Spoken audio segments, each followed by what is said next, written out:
What up, my freaks? RuinusInsight here with part 55 of my Total Warhammer 3 Vlad and Isabella Immortal Empires campaign.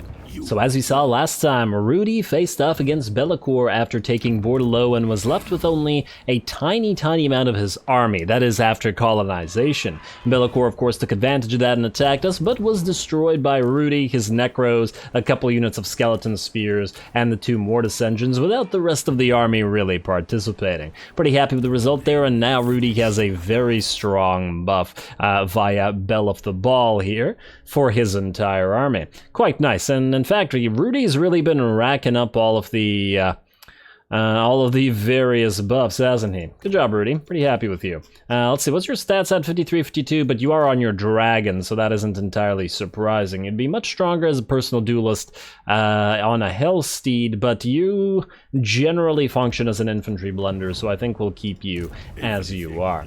Now, there's a lot of stuff to do, namely, there is Count Noctilus to consider, there is the attack potentially on Queek at Carrick Asgal. In fact, no potentially about it. We're going to do this shortly, but let's begin with a little bit of admin. Let's say diplomacy first, then we'll do a battle, and then we'll do admin, and then we'll do another battle if we can find another one. Alrighty, so let's start with quick deal and see what we got as options here. Avalorn looks like they're, as I recall, it was minus 2.0 last time as well, so this apparently is not going to change. Okay, that's interesting. Maybe we just pay them for it then. Yeah, okay, you know what, let's pay Avalorn for the non-aggression pack. It's still 8k, and it's a little bit steep, but it'll be worth it at the end of the day, because hopefully this will make the other elves happier with us, which will inevitably lead to continued trade with all of them. Really want to get that trade agreement with Eataine going, but it's, I really don't want to, for whatever reason. I don't understand you, Tyrion. We also gotta keep giving these guys gifts, but I think we've spent enough money on them, for one turn at least. And the other potential thing is maybe it's now time to give the Frozen Landing to these guys. We have enough growth here to upgrade Carrick Vlag to the next turn. Ooh, wait, no, let's do this next turn, I think. Because, wait. We would lose Foster Terror, and thus we'd lose 10%. Actually, wait. We've significantly increased our relationship via various means. I want to see something. If we say join war against, I don't know, Cult of Pleasure. 3.7 will cost us 8k, eh? What about Exiles? Also 3.7. Are they all 3.7? No, 5.2 for the Poxmakers. What about Seducers of Slaanesh? 5.8. Well, 3.7 isn't so bad. Blessed Dread, okay, no. No Blessed Dread, fine. Bloody Hands are very weak, so 1.9. Not too bad. Broken Axe is basically free. You know, maybe we should take advantage of this right now, because it could change next turn. It'll cost us 10%, but that's not so bad. Alright, you know what? Let's see, who else? World Walkers 0.8, that's nice. So let's keep World Walkers in here. Heralds of the Tempest, ooh, 10.7, that's no thanks. Fecundites? Yes, definitely yes. Shadow Legion, no. Blood Guzzlers, 7.2, up from, what? Up from 4.1. Potential. There's potential for it. We want to make Serena Catrin feel weaker than she currently is. Alright, Skeggy, you're looking good. What about Jiangxi Rebels? 8.5, okay, that's... it's not bad, 2.5. What about the Dead Flag Fleet? 9.8, eh? Yeah, okay, that's fine. And Blood Guzzlers. I really want this Vassal. Shadow Legion, as I recall, is too expensive, but the Dread Fleet to 15.2. What else was sort of doable, at least? Clan Moors, yes. Broken Axe, yes. Bloody Hands was nearly free. Alright, 15.7, eh? What about Exiles of Khorne? 17.5, eh? Okay, well, what about Poxmakers? Do we leave those two till later? Let's see how much this costs. If we trade them the settlement right now, Frozen Landing, 9.6, eh? And they do it for 20k. Still a little bit steep. You know what? Let's leave Exiles and Poxmakers out. 4.3. for 9k. It's not too bad, and that's a lot of extra wars on them. Granted, several of these factions will probably die shortly, but it'll mean increased favor with them as well. Alright, let's do it. Let's do it. That's fine. This shall suffice. There we go. The 10% build difference is not that big of a deal. Alright, now. Yeah, we're still at 2, so we'll still be able to upgrade Carrick Vlag, and then we'll be able to trade them the Temple of Heimkel afterwards as well. Now, this doesn't count as a gift for them, mind you, but aha! Vassalage is now down to minus 28. So if we were to give them Temple of Heimkel, we're down to 11.3. Now, we can't join their war against anybody, but with sufficient money, we should be able to vassalize them if this is the same way. If it's not, we'll trade them the Temple of Heimkel, and then we'll keep building Carrick Vlag, and then give it to them for the vassalage. Alright, alright, it's looking like it's gonna be a possibility, and it makes me very happy. Oh, you're back up and running, yes. I forgot about you, buddy. Go out and annoy, I don't know, up here. Go and annoy the Tong.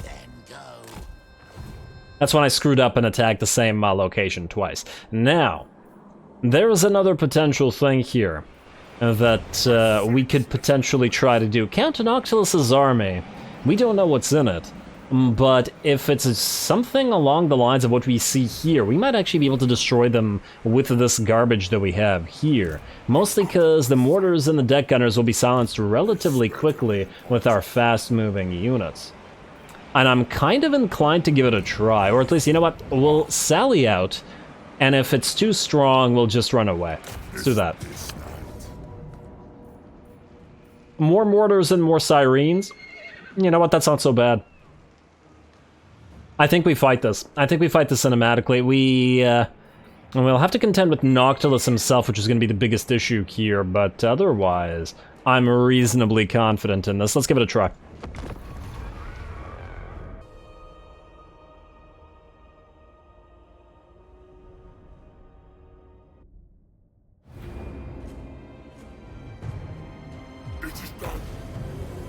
Alrighty, well, this one's not done yet, but let's hope so. We do have some advantages, though the enemy have quite a few themselves in the name of all of their mortars, which are doing a good job targeting our skeleton warriors and completely ignoring our zombies. Absolutely the right move, and I had even purposely started our skeletons a little bit past their range, or at least I think I did, and the zombies had Vanguard deployed, but apparently the enemy didn't want to go for the bait, which is absolutely appropriate, if a little bit irritating. Now, the advantages we have here are this is the smiley face map. We've got the smiley face, which means we have this huge tract of wood going from our side of the map to their side. While I was perfectly willing to expose our zombies and our skeleton warriors to all of this mortar fire and supporting fire from the deck gunners, I was really not so willing to expose the crypt horrors and the blood knights, our elites, together with a unit of direwolves to same. So they're going to be moving through the trees where hopefully they will remain safe, and from NOCTILUS' fire as well, while the rest of the units hopefully distract the enemies. Now the sirens are obviously going to be a problem here. We don't really have anything in terms of magical damage other than Moldwin himself. Nobody on our army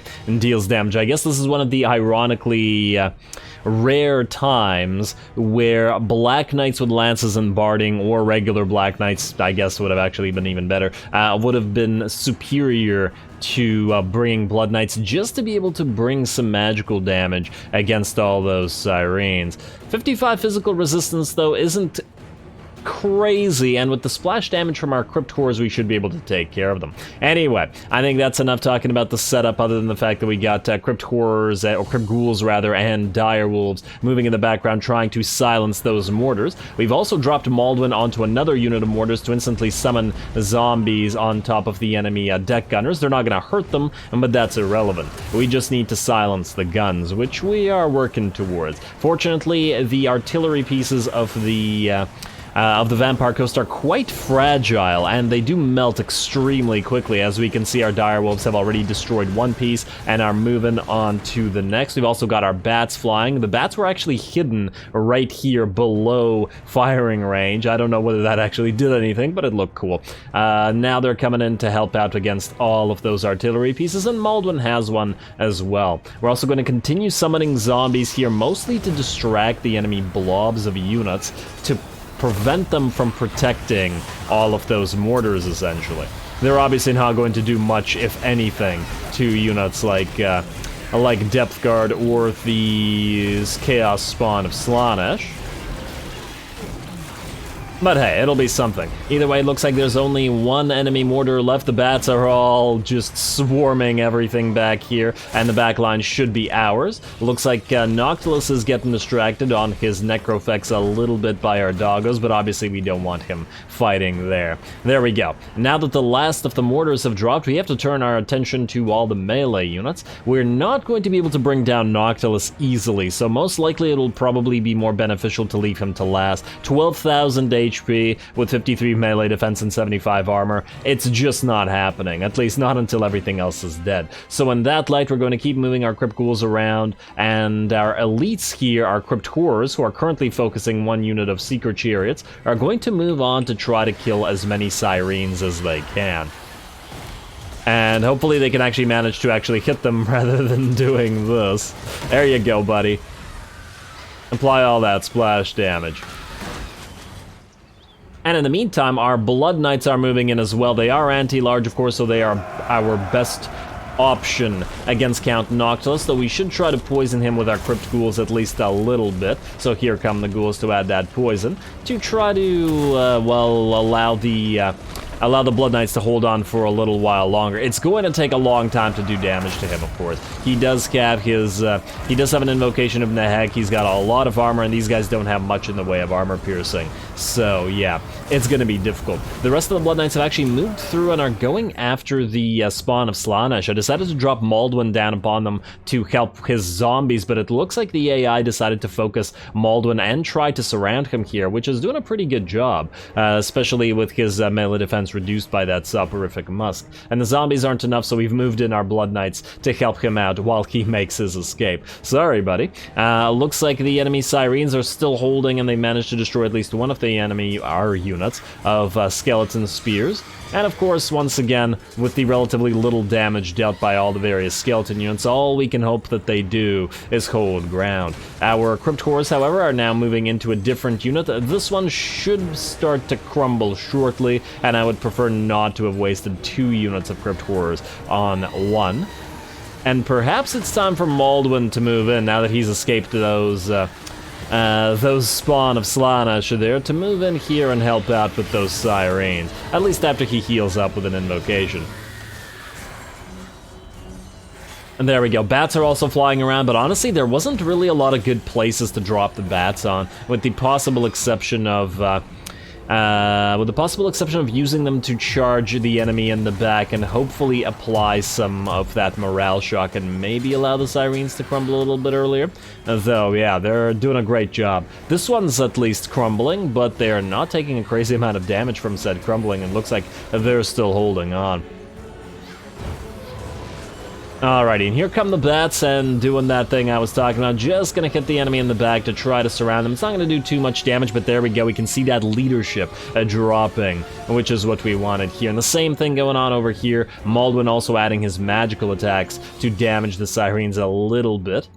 Even if he is by himself, I don't know why he's charging through like that. And it looks like the Crypt Horrors have pretty much completed their mission over here and nearly destroyed this unit of Sirens, and we can just leave the Skeleton Warriors to destroy them while they will crumble apart. Now these guys attacked from every side should start crumbling fairly shortly. Weak binding, and looks like the leadership of this one is at least dropping. Noctilus is still holding pretty strong at, what, about 75-80% HP, and he has managed to pretty badly damage the Blood Knights there, so we're going to back them off and apply an Invocation of Neheg to them to allow them to heal up and move back in, especially why they haven't lost a crazy amount of models. We've also managed to pretty much kill the spawn of Slaanesh here between the Blood Knights and the Crypt Ghouls, focusing them down, which is pretty decent, though the Depth Guard are still holding. They do still have a few units back here.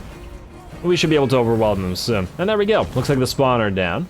Looks like they were a lot more dangerous to the Lord, to Maldwin, than they were to the Crypt Ghoul pile, which is great for us. Now we're running out of zombies here, which is a little bit less fortunate, because we do need somebody to distract these guys, and that's why we're going to keep moving in. No skeleton spears. They are not really needed to deal with the Cyrene unit, as it is now crumbling away. And ooh, nice shot from Noctilus, coming in, hitting our bats, as well as possibly Maldwin. Yeah, it was a hit on Maldwin that he was aiming at. We've got a few of our own units that are crumbling at the same time as the enemy is crumbling, so we do still have to be careful.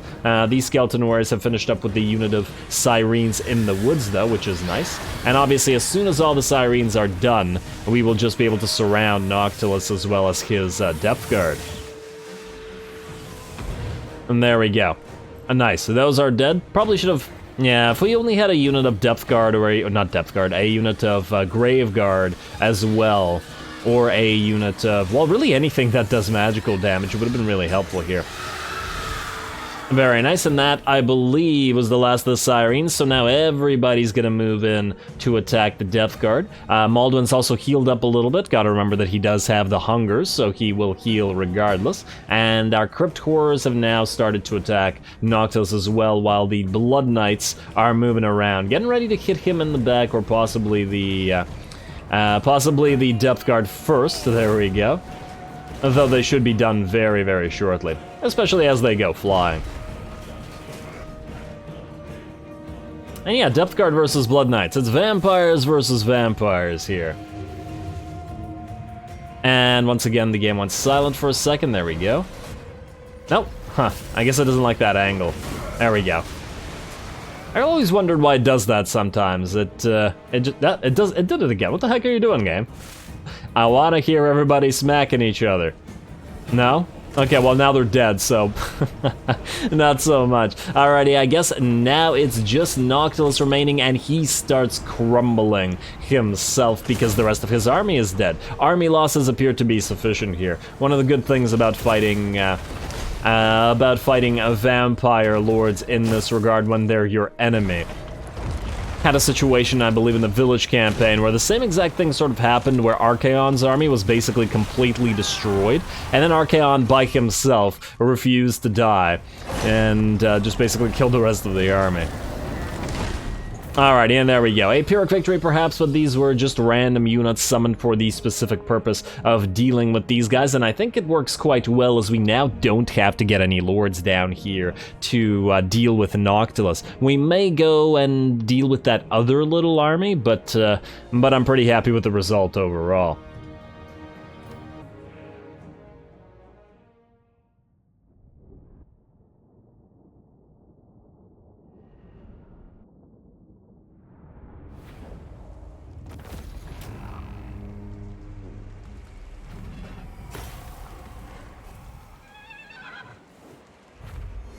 Alrighty, well, we certainly had to work for it a little bit, but otherwise the army was pretty thoroughly destroyed, so well done to Maldwin and his forces, though the dead rise again does not favor us this time around. Now, in terms of whether we want to grab healing or return captives, now these guys will remain alive unless I'm mistaken, because they've risen again. So we should, I guess, get the healing? And, oh right, there was a little army nearby as well that we may have to deal with. Alright, fine. Yeah, this isn't the only army here, there was another one. Well, it is pretty far away. Oh, and I just had a thought here. Wait. Okay, for a second I thought this army had survived, or completely disappeared, but no, they're still alive. The question is, would they be able to attack this? Like, presuming they'll get a new lord in here, but even with that, they're very badly beat up. Because what I'm thinking is, we go after you instead. You're in full speed stance, so you can't run from us. What do you have in your army, incidentally? No Syrenes, which is quite nice, and we just got a zombie dragon from Maldwin as well. Plus, we did keep all of our elites alive as well. Alrighty, that sounds to me like that's probably the way to do it. We can go through to Arcane Conduit, we could get magical reserves for our casting. We do use the Raise Dead a lot, but I pretty much never overcast it. It's generally not really worth it to get the second point, although the cooldown is nice. The cooldown reduction, I mean. You don't want to use them all up. I'm tempted to just go Children of the Night, even though that this is still a defensive lord. And we probably do want to get Creatures of the Night to buff our Vargeist, as this is going to be an aerial army. 1 second, I have to move my cat.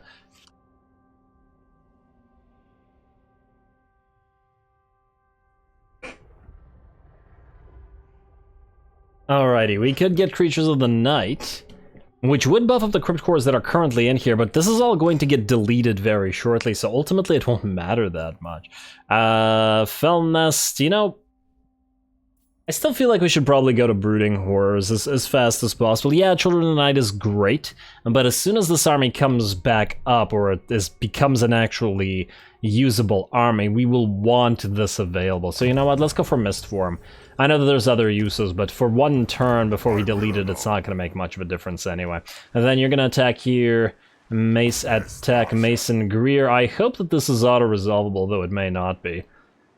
If it isn't, we'll just fight it manually, as obviously. And Valiant defeat, you say. Okie dokie, fight battle. Let's do this real quick as well. This one we'll just do manually, because it should be auto-resolvable, especially as they're in full speed stance.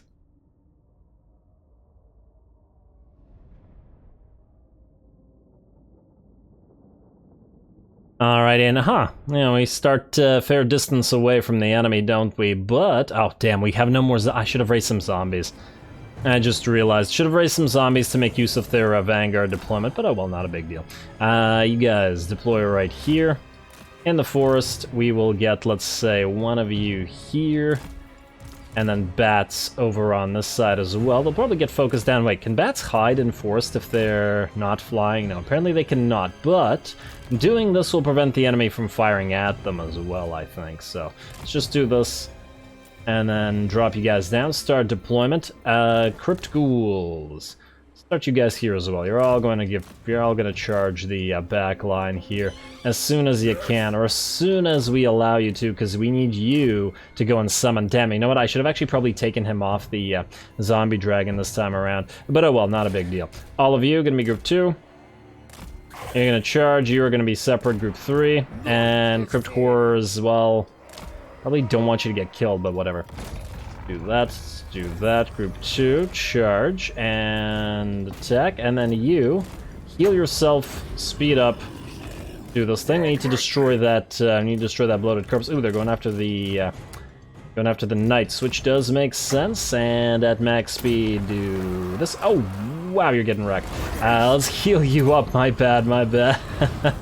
Oh, man, okay. That's why you gotta be careful playing at max speed, at the fast forward X4 speed. Yeah, could have lost that lord real quick if we weren't careful, damn. And we weren't careful.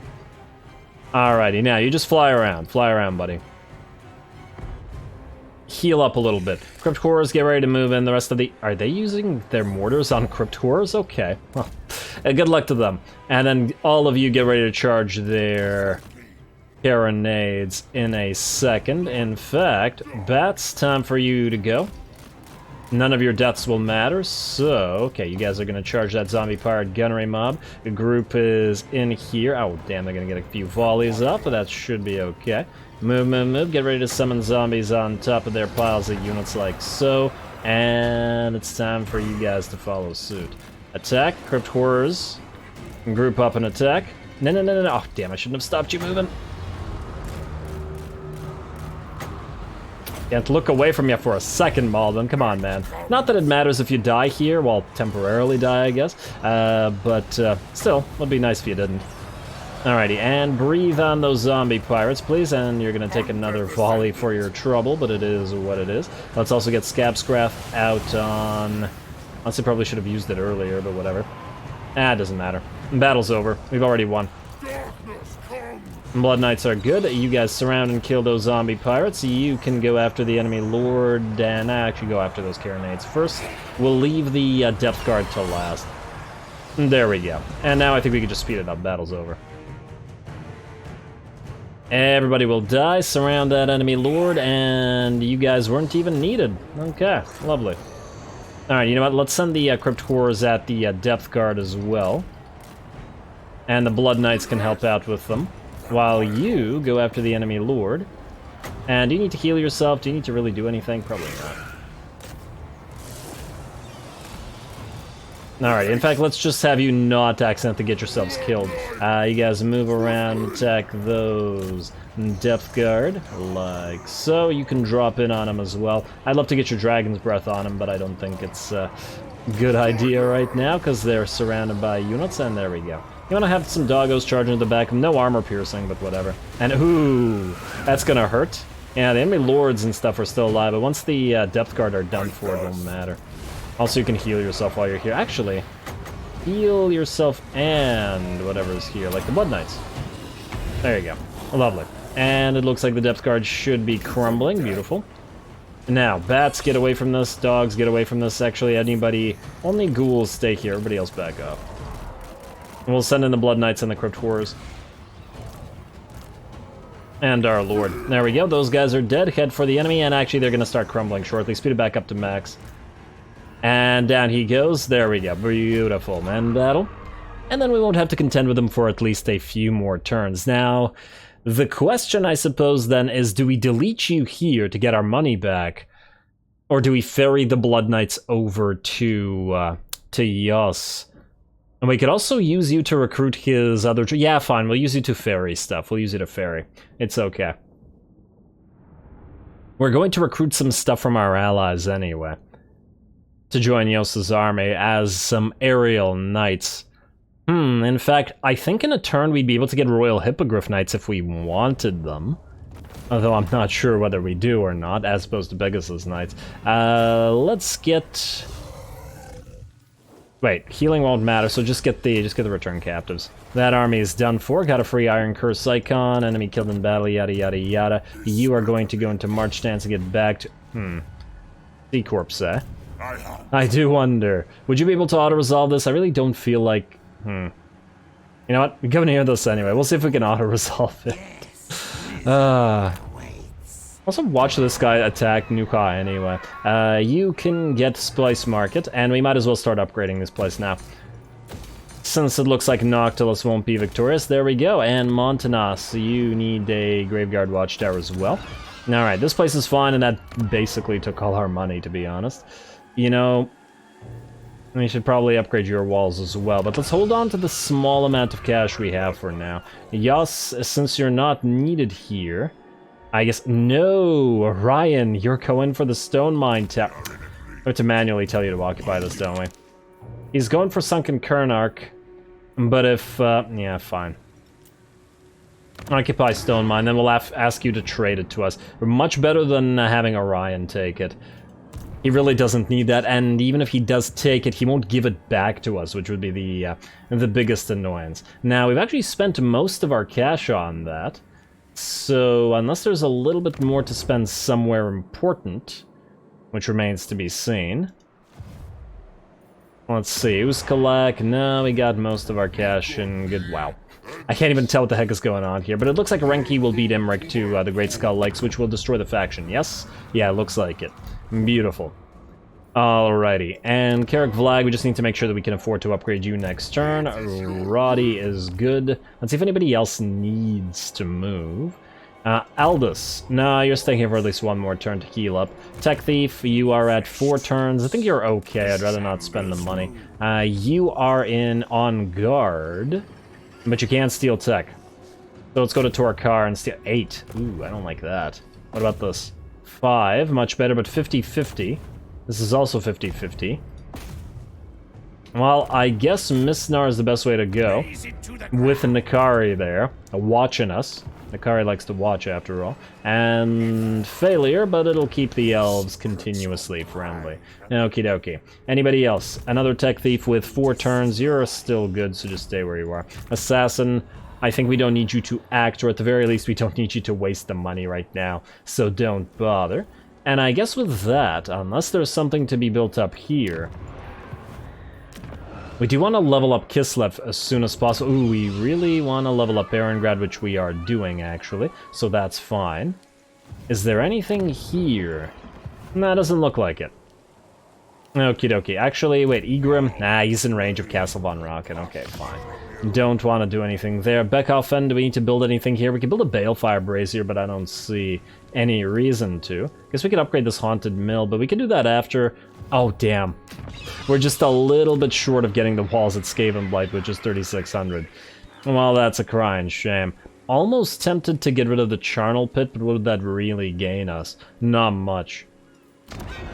Oh, we can get the walls in Miragliano for cheap. Alright, let's do that. That works. And we'll get a Gibbet here / Gallows. Then we'll do the same at Riff Rafa once it levels up. Gotta get it back up to over 30k.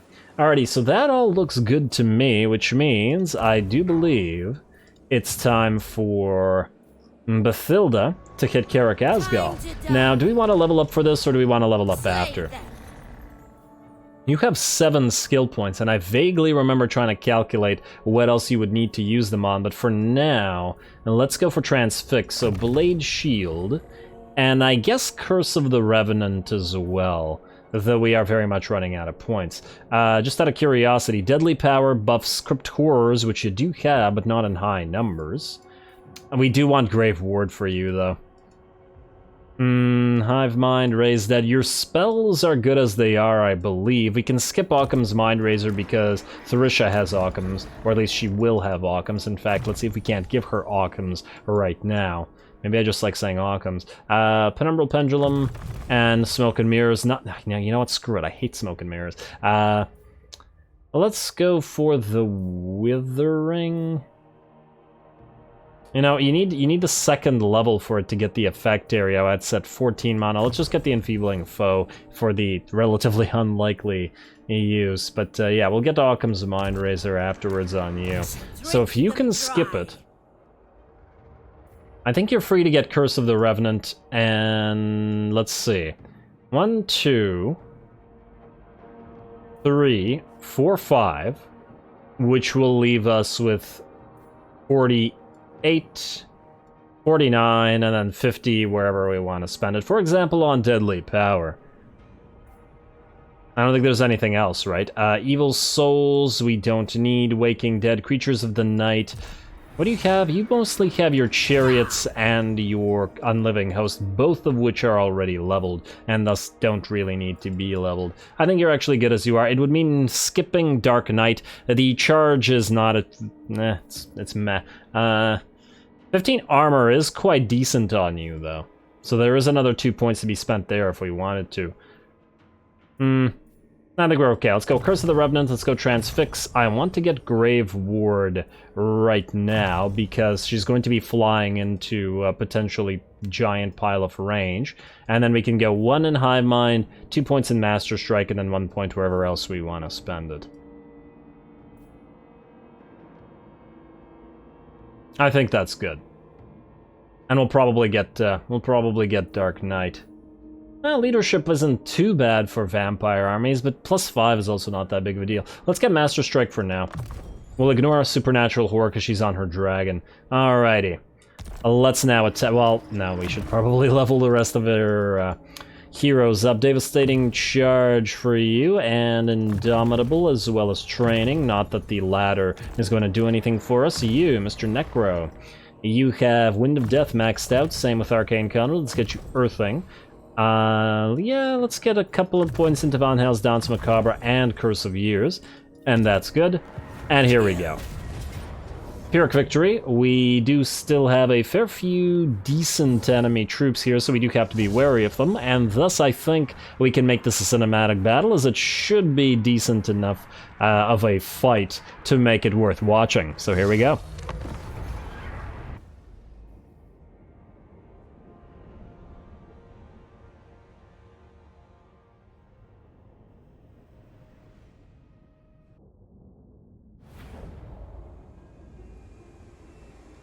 It is done!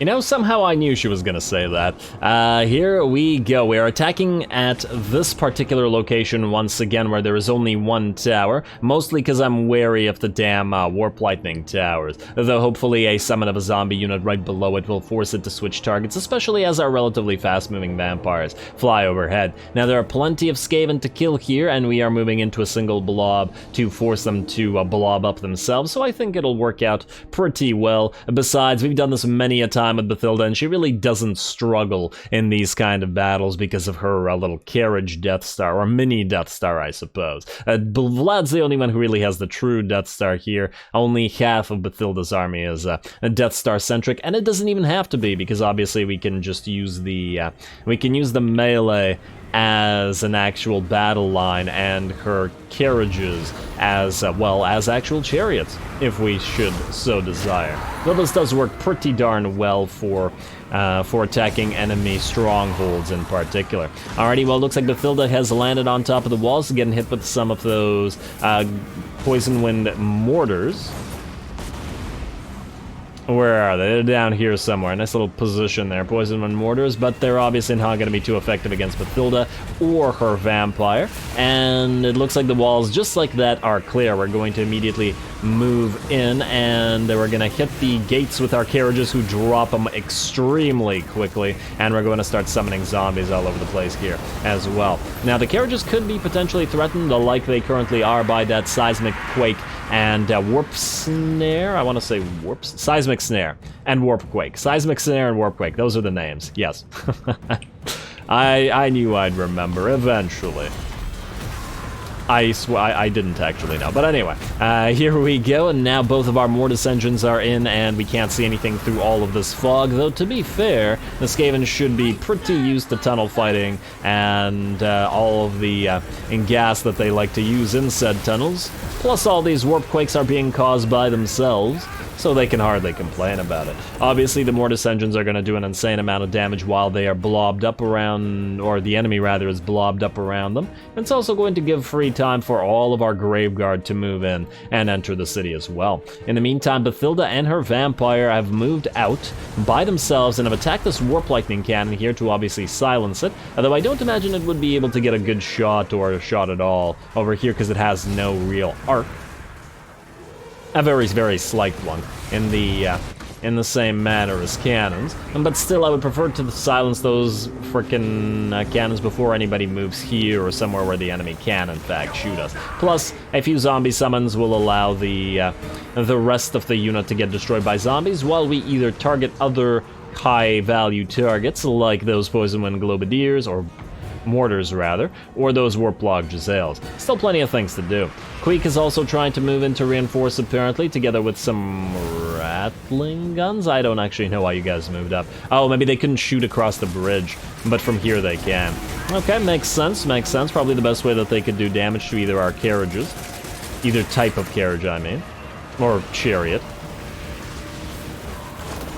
I'm just gonna keep calling them carriages because of the tech and the... I want to say the name of the red line tree buff, but anyway, it all won't matter that much as we're just going to move past Queek, ignoring him completely with a few units, and then try to prevent those Ratling guns from firing, and not being quite effective on this one particular Ratling gunner, who's really into it.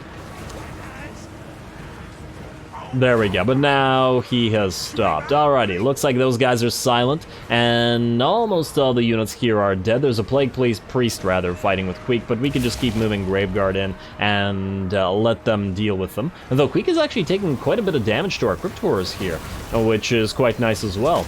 It probably would have taken Bathilda a little bit longer to kill Queek herself than it would the Crypt Horrors or the Graveguard. But anyway, these guys are a lot better off killing masses of enemy units. So let's go to this bridge. Honestly, with the color scheme of Clan Moors together with our color scheme, it's kind of hard to pick the rats apart from the Graveguard. Then we can't just raise the rats. If they were already in our color scheme, come on now. Well, not that I probably would take many Storm Vermin over Graveguard, mind you. well, you know, maybe a couple of the halberd-wielding Stormvermin just add a little bit of anti-large to the armies that need it. Anyway, these guys are in very bad shape now with the Mortis Engine and those piles of Crypt Horrors moving in. Oh, and that's something I never knew. So the bridge, and I'm aware that you can't use spells on top of or below a bridge, but the fact that it causes spells to bounce is very interesting. That should come in handy in the future if we need to bounce like a Wind of Death like this. I think it might be able to bounce it twice, possibly. Okay, gotta put that into use at some point. Anyway, Bathilda is still moving around, and looks like she's gonna go after Queek to finish him off, and not in a good way. Whereas Thrisha is going to go after the Warplock Jezzails, together with a unit of zombies summoned there. And, oh, Bathilda moved in to drop a Spirit Leech on Queek. Yeah, fair enough. Alrighty, here we come. We don't actually need the Mortis Engine here, but the other Mortis Engine is together with the rest of the army, so it's not super relevant. And our White King is here as well. Might as well enjoy him in this army while he's here, as he's going to get replaced by a Vampire. And then once again, I'm probably going to put him into the Cavalry army. I mean, we can't have vampires everywhere. It would be nice to have other lures accessible for Yas and his cavalry, but I feel like that's where the White Kings would feel like they belong. And anyway, that battle turned out to be fairly quick, or Queek, I should say. Queek dies, and the battle is pretty much over at this point. Our knights have also entered the enemy city, and if we wanted to, we could capture the Victory Plaza. There's actually a single unit of isolated rattling guns here for some bizarre reason. Wait, no, those are Warplock Jezzails. But I don't know why they're here. Wow, and this is actually the Regiment of Renown as well. Well, I don't know what Queek was thinking with regards to that, but well, it speaks to his loss here. Some Warp Lightning coming in, though they haven't been nearly spamming them as much as we would have normally expected. I thought that one of those Crypt Horrors had gone down, but not so much. There's still a fair few rats to kill, but I just don't think they have enough elites to challenge us anymore. Not that I'm suggesting that they ever did, mind you. Alrighty, take out these clan rats. Here comes the Mortis Engine to apply all that lovely AoE damage. I'm curious to see how much damage the Crypt Horrors will have dealt by the end of this battle. They look to be doing pretty darn well, for those who don't like Crypt Horrors as a unit. But I mean, especially when you have a line of Graveguard, I think they're pretty damn decent. Poison plus splash plus armor piercing, as long as they're hiding. And yeah, they sometimes often underperform compared to several other units of monstrous infantry, but hey, the roster does need them. And everything can't perform identically to everything else. Plus, I think they've been buffed in this version, haven't they? I recall that they got a buff at some point, because I remember people used to complain about them being too weak a lot. Alrighty, well, oh, there's a unit of Chaos Warriors of Khorne here. That's cute. That's very cute. It's not going to help them, though. And let's see what's going on in the background. Looks like the Knights have finished off those rattling guns. I don't even know where they are. Huh, maybe they died to a man. Not important, I suppose. Oh, is this them? Nope, that's a different unit of rattling guns. But I'm actually surprised that the battle isn't over yet. The balance of power is very much in our favor. We've captured another point. I guess there is a unit of Plague Monk Sensor Bearers moving in that we could watch die, if nothing else. Bathilda and our Vampire are not very hard. We could actually send one of them after the enemy Lord. There's a unit of Clan Rats with shields here who are fighting our Black Knights, but they're going to get charged in the back by the other Black Knights as well. And then they'll be done for. Alright, come on now, there we go. And well, they're still nearly at half HP. Might take them a few seconds, but they're scurry away, so they're not having such a great time. And Bathilda now ready to drop down on the enemy Lord and kill him, while the Sensor Bearers, and I see those leadership drops. I do believe the battle is just about done. And there we go.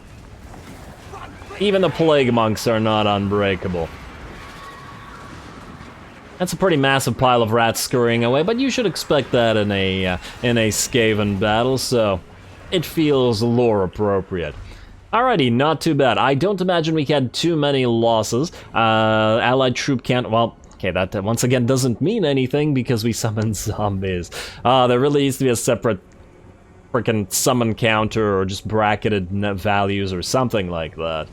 It would be real swell. Or like you hold spacebar and it displays or something like that with more information. Anyway, battle's over. Bathilda's just gonna kill the enemy lord just for fun if she manages to catch him. Oh, one more hit. And oh, we're just gonna let him escape. Oh no, we need to heal everybody up. Yeah, okay, fine, fine. We may have had a few losses, but we might as well reduce this further. After all, who knows, we may have to fight Skarbrand. And I'm actually very much hoping that we do. Plus, Mordheim is nearby, and that is a special location for us, so we do want to take that.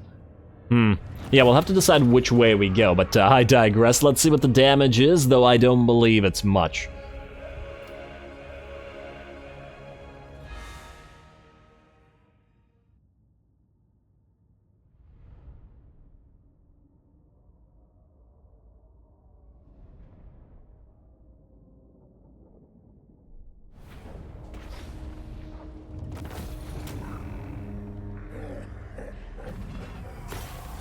Alright, I am very, very disappointed in that battle. One of the Black Knights managed to get itself killed, and it's unacceptable. We may as well quit now.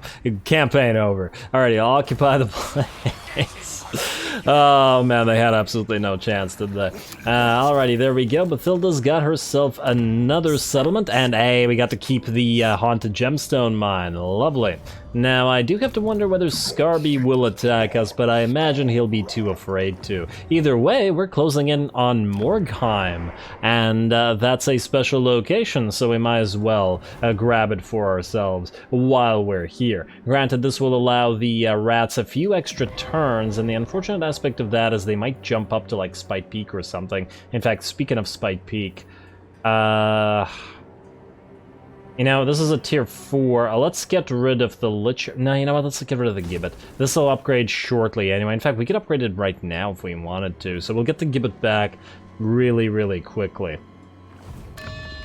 But somebody has to deal with the remainder of Queek's forces before they start going around retaking stuff. Anyway, we are going to delete the reliquary here because we don't need it. Although we could build another White King if we want. Ooh. Disciplined, you say? Okay, you know what? We're gonna build you right now, but then we're gonna delete it anyway. I forget, what do you have? You have... Oh, you have Disciplined as well. 2 White Kings, 2x Disciplined. And now, I was thinking maybe of adding a couple vampires to Yosa's army, but 2 White Kings to lead the Black Knights might be viable. Although I suppose in that case we probably wouldn't need the black coaches here. You know, I'll think about it, but 2x Disciplined really isn't too bad, and he's Disciplined as well. So that'll be +6 leadership, +6 melee attack on everybody in the army. Which I do like. Alrighty, well of course we still have to wait to get Leopold out here when we get a new vampire in, which we don't have the capacity for right now, but we will get it there shortly. Anyway, that's Bathilda, and I do believe we are, unless I'm mistaken, ready to end the turn. We're also very much out of time because those battles took a while, but I'd really like to end the turn and just to see if anything interesting happens, and then we can start off next episode with whatever we gotta do next. I don't think I've forgotten anything, though once again, the Empire just keeps growing and growing, and it becomes more difficult to figure out what the heck is going on, or whether you've forgotten anything. But I think we're okay. It's also finally nearly time to finally time to take that gold mine at Wolfenburg. I've been eyeing that thing for ages, absolute ages. Also, where's the building damage? Oh, Winter Pyre, we don't care about you. We're going to abandon you or otherwise just give you to one of our allies, if we somehow can. We've already given these guys the frozen landing, and oh right. I gotta keep an eye on this. Maybe with the amount of money we gain next turn, maybe we can vassalize them, if they still want to. Now, Skarby, what are you gonna do? Are you gonna siege this? No, you're gonna run away like a little coward, okay. Am I surprised? No. Am I disappointed? Yeah, a little bit. Krogar, you are getting real friendly. I'm actually surprised to see... Oh, you still want that trade agreement. But no, no thank you. I want to maintain... What is this? Bathilda, oh, you managed to intercept... Watch this kill a bunch of units. No, killed 0 this time. Damn it, now I'm worse than auto-resolve. We lost a unit there. It's still funny that that guy tried to get away, though. Alrighty, now I suppose the question is whether we go after Morgheim or whether we go southward to try to head off Scarby before he attacks Karak-Azgal. I suppose the question really is going to be whether he can reach Karak-Azgal in 1 round or not. It looks like we are not attacked anywhere. Oh, one of our tech thieves got wounded? You gotta be kidding me. Oh, that was the one that was annoying Nakari, too. He had been doing such a good job. Disappointing. And then, one goes down and then one comes up. Isn't that interesting? You have no tech thievery up and running. Oh, that's unfortunate. Well, let's get that tech thievery then. And hey, just in time for our hero action cost to have been reduced. Theobald Lichberg. Who are you? Whose army do you belong to? Disciplined. Wait, you're also disciplined? Wait, so he would have 4 units that are disciplined? I love it. I absolutely love it. Okay, now we have to get another necromancer that's disciplined. Confident. Damn. Okay, you know what? Let's while we're here, and I know I said I was gonna call this, but let's delete you two. Now I'm really into the idea of getting 5 heroes all disciplined in that one army. I mean, plus 10 melee attack for all the knights. That would be quite nice. What was I going to check? Right. Okay, so before we call it, I just want to see. Minus 10 to become vassal, you say? Well. If it isn't a new good vassal. So, here's what we do. We upgrade Karak Vlag. We're just going to give it to them at tier 3. Although we can give it to them like this. It doesn't really matter anymore. Well, either way. Trade settlement. Temple of Heimkill. Vassalization. Beautiful. I am so glad this worked. And hopefully she actually builds stuff, unlike a little garbage faction here, who I'm still salty as all hell at. We could get a little bit of cash from you as well. Actually, wait. Join war against... Wait, would they automatically join all the wars that we have? If, actually, out of curiosity, wait. Exiles of Corn... Oh, wow. Okay, you don't want to do that. Alright, fine. Well, let's just balance the offer for money, and then we'll see if they're still at war with those factions or not. So, vassal, please. Drake is not going to be too happy about this, but can you... And yes, indeed, they do join all our wars, so... Perfect. Alright, now we just gotta keep them alive. And are you building anything useful? No, this is still trash. Stop building trash, what are you doing? Please. Please. At least they're building the Streltsy building, so they'll have that. You know what I'm tempted to do? Maybe in Karak Vlag, what we do is we upgrade it and then we build a bunch of military buildings here. Just to transfer it with military buildings. Because it seems that transferring does indeed give the AI the same thing that we had, because Gibbets got replaced by market squares in both places. So if we replace this with a bunch of military stuff, and maybe with walls so that she doesn't lose it immediately, we could allow her to build powerful stuff. I do wish I knew which building would become the artillery building. I really wish I knew, but I don't. Well, we gotta at least give her this, because this would become a, I believe that will become a Zargard building, unless I'm mistaken. Although, wait, Kassern is just Streltsy? So it's Kossars, Armored Kossars, and Streltsy, I take it? Yeah. She really needs the Zargard building, and the Warbear Rider building. But yeah, that's what we'll try to do. Either way, I'm very happy to end on this lovely note where we got ourselves a brand new vassal. I just want to double check quickly who hates us for doing that. Wait, no, just not quick deal, but regular diplomacy attitude. Alright, so Druzhina Enclave doesn't like it, Draika doesn't like it, but we could just declare war on a bunch of factions and then she'll be fine with it. And then everybody else is actually happy with everything. All right. Hey, Nordland is still alive? What the heck are you doing, Festus? How are they still alive? Why are you so incompetent? And oh wow, Ironbrow really likes us, but he only has one building left, or one territory left. Who's he losing to? Oh, the Drakenhof Conclave. Yeah. Yeah, oh, and they're fighting the Court of Libaras. Interesting. Which makes me think that perhaps... Yeah, the Last Defenders don't like the Court of Libaras. If it weren't for the Drakenhof Conclave, I'd try to ally with the Last Defenders and with Ironbrow's Expedition. And just to get access to their units. But anyway, as I said, I'm going to call it here. Lots and lots more stuff to do. I'm not going to bother going over what we'll do next time, but there will be fights aplenty, I'm sure. So stay tuned for more Vlad and Izzy. Don't forget to leave a like and comment for a friendly neighborhood heretic. I don't know what the heck happened here. All glory to the algorithm. And thanks for watching.